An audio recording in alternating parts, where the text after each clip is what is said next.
We are with Reece Calderbank, Global Sales Director, Delasport. So, Reece, thank you for joining us here at Sigma Asia 2026. Thank you very much for having me. Wonderful for you to be here. First question, let's dive into the balanced growth. How do you balance growth in established regions like Europe with opportunities in emerging markets such as Southeast Asia? It's a good question. I think where we are really lucky, I say lucky, but also a lot of preparation is we've built out for some of the most highly regulated markets, such as the UK, Canada, all across Europe. So once you've done that, when you're entering a maybe slightly looser regulation territory or somewhere that's regulating or up and coming, it's easier to adapt what you've already built and then apply that to a different legislation, different regulations. Okay. Right.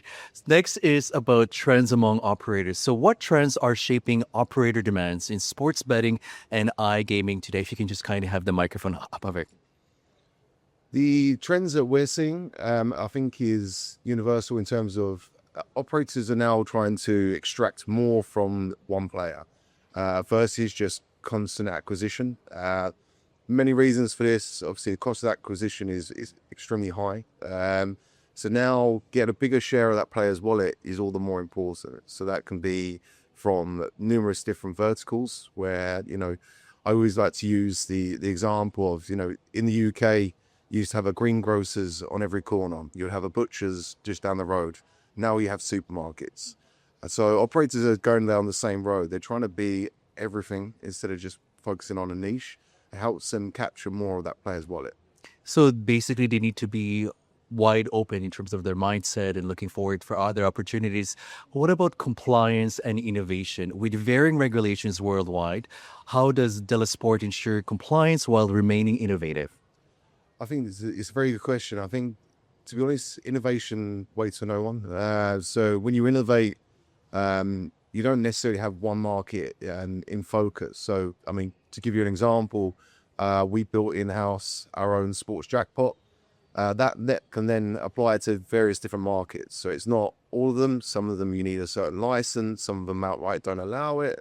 And some of it's a lot easier. So when you're innovating, I think, it's better to focus on the innovation itself or, something a bit more creative and then find places where that fits. Obviously, we're lucky where we operate across numerous different geos. That's okay.